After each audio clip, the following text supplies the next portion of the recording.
सुप्रभात। कक्षा 10 की प्रिय छात्राओं, ये हमारी हिंदी विषय की कक्षा है। हिंदी विषय में हमने हिंदी गद्य साहित्य के इतिहास, गद्य क्या है, गद्य और पद्य में क्या अंतर है, गद्य का स्वरूप, गद्य का विकास और उसके बाद पाठ्यक्रम अनुसार शुक्ल युग और शुक्लोत्तर युग आपको समझा दिया है। उससे संबंधित कुछ प्रश्न मैंने जो आपकी पुस्तक में हैं उस पर टिक लगाकर आपको भेजा है। आप उसको बहुत ही ध्यान से पढ़ने के बाद उसका उत्तर अपनी कॉपी में लिखेंगे और आगे हम गद्य की विधाएं पढ़ाने जा रहे हैं। गद्य की विधाओं का कुछ फ़ोटो खींचकर मैंने भेज दिया और उसको आप लोग अपने पुस्तक से या इसी को ज़ूम करके यानी बड़ा करके आप लोग पढ़ लीजिएगा अच्छे से और आगे मैं समझाती जाऊंगी। देखिए, गद्य की विधाएं क्या है। गद्य की विधाएं जो हमारी हैं उसके अंतर्गत हिंदी में जो उत्कृष्ट साहित्यकार हैं उन्होंने अधिकतर क्या किया है, किसी न किसी रूप में अपने लेखन को प्रदर्शित किया है, लिखा है। और उसमें निबंध है, नाटक है, कहानी है, उपन्यास है और इसके अतिरिक्त भी डायरी, रिपोर्टाज, फैंटेसी, रेडियो रूपक, आलोचना, आत्मकथा, जीवन चरित्र, चित्रण और ये सारी की सारी चीज़ें लिखी हैं। तो गद्य के रूप में जो लिखी जाती हैं कहानी, नाटक, उपन्यास, उसे गद्य की विधाएं कहते हैं। और गद्य की जो सबसे पहली विधा है वो निबंध विधा है। बच्चों, इसको पढ़ना इसलिए ज़रूरी है कि हिंदी का जब आपका पेपर होता है तो पहला प्रश्न जो होता है वो पहला और दूसरा हिंदी गद्य साहित्य का इतिहास और पद्य साहित्य के इतिहास से संबंधित होता है। उसमें गद्य की विधाएं रहती हैं और विधाओं में से कभी पूछ लेते हैं ये रचना किस विधा की है या ये लेखक किस विधा के सबसे प्रसिद्ध लेखक रहे हैं। जैसे आचार्य रामचंद्र शुक्ल निबंध विधा में बहुत ही प्रसिद्ध हैं। मुंशी प्रेमचंद हैं, वो कहानी और उपन्यास। तो इस तरीके से प्रश्न पूछे जाते हैं, इसलिए ये आपको समझाना बहुत ही आवश्यक है। तो सबसे पहले हमारी है निबंध विधा। क्या है? निबंध विधा। ये निबंध वह गद्य विधा होती है जिसमें लेखक सीमित आकार में किसी विषय की सर्वांगीण, स्वच्छंद, सुव्यवस्थित व्याख्या प्रस्तुत करता है।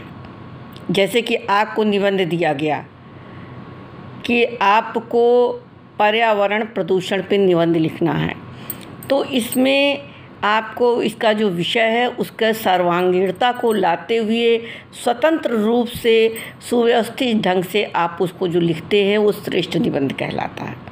बहुत से बच्चे कुछ भी लिख डालते हैं, बहुत सोच समझ के लिखते हैं। जब आप किताबों में पढ़ते हैं निबंध को तो जिस तरह लिखा रहता है आप कोशिश उसी तरह करते हैं। तो इस प्रकार से लेखक सीमित आकार में किसी विषय की सर्वांगीण, स्वच्छंद एवं सुव्यवस्थित जो व्याख्या करता है वह हमारा निबंध कहलाता है। गद्य की नवीन विधाओं में ये सर्वाधिक महत्वपूर्ण और विकसित विधा मानी जाती है।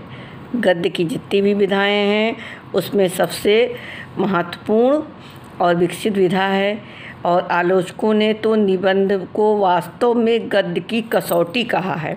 अगर पूछा जाए कि गद्य की कसौटी किसे कहते हैं तो निबंध को गद्य की कसौटी कहा जाता है। और निबंध का प्रयोग दार्शनिक और बौद्धिक अभिव्यक्ति के लिए होता है, किंतु आधुनिक हिंदी निबंध संस्कृत के निबंध से पूर्णतया भिन्न होता है।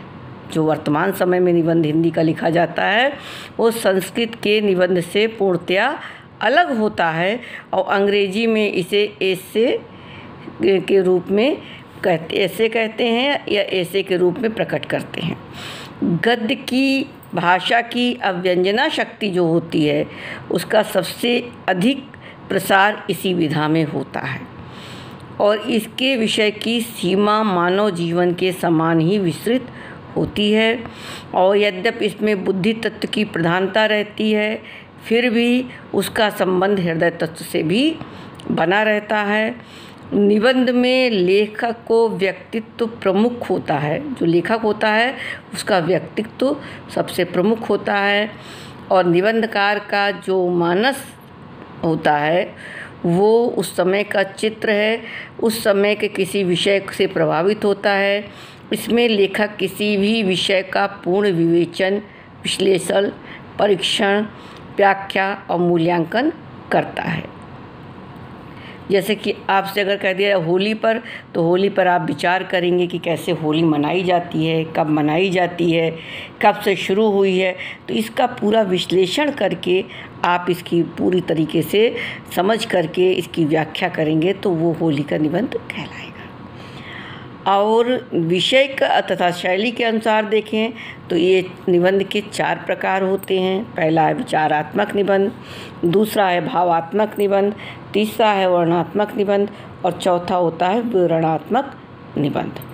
तो विचारात्मक निबंध किसे कहते हैं? निबंध में बुद्धि तत्व की जहाँ प्रधानता होती है और विचार कस के भरे जाते हैं, तर्कपूर्ण विवेचन होता है, विश्लेषण होता है, गवेषणात्मक का आधिपत्य होता है और विषय भी अधिकांश में दार्शनिक, मनोवैज्ञानिक, शास्त्रीय, विवेचनात्मक आदि होता है। इसके लेखन के लिए चिंतन, मनन और अध्ययन की अधिक अपेक्षा होती है। तो इसमें प्रस्तुत में आचार्य रामचंद्र शुक्ल का मित्रता निबंध, डॉक्टर राजेंद्र प्रसाद का भारतीय संस्कृति, इस प्रकार की निबंध है। कौन सा निबंध है? वो विचारात्मक निबंध है। दूसरा होता है भावनात्मक निबंध। भावात्मक निबंध क्या है? इन निबंधों में हृदय तत्व अथवा रागात्मकता का प्रधानता होती है। इसका लक्ष्य पाठक की बुद्धि की अपेक्षा उसके हृदय को प्रभावित करना होता है। पाठक यानी जो निबंध को पढ़ता है। और इसकी भाषा सरल, सुंदर, ललित और मधुर होती है। भावों को उत्कर्ष प्रदान करने के लिए कल्पना और अलंकारों का भी समुचित प्रयोग किया जाता है। इनका वाक्य विन्यास सरल और शैली कवित्वपूर्ण होती है। वर्णनात्मक निबंध है इसके बाद। इस निबंध में वर्णीय वस्तु, स्थान, व्यक्ति, दृश्य आदि का निरीक्षण के आधार पर आकर्षक एवं सरस निबंध बनाया जाता है। जैसा आपने किसी स्थान का निरीक्षण किया, देखा, व्यक्तित्व को देखा, उस पर उसका जो वर्णन किया वो वर्णनात्मक निबंध कहलाएगा। और विवरणात्मक निबंध क्या है? इस निबंध में प्रायः ऐतिहासिक और सामाजिक घटनाओं का क्या होता है? दृश्यों, यात्राओं या जीवन के अन्य कार्यकलापों का विवरण दिया जाता है। इस प्रकार से निबंध हमारे 4 प्रकार के हैं। इसको आप लोग बच्चों पढ़ लीजिएगा। इससे संबंधित प्रश्न हम आपको देंगे। धन्यवाद।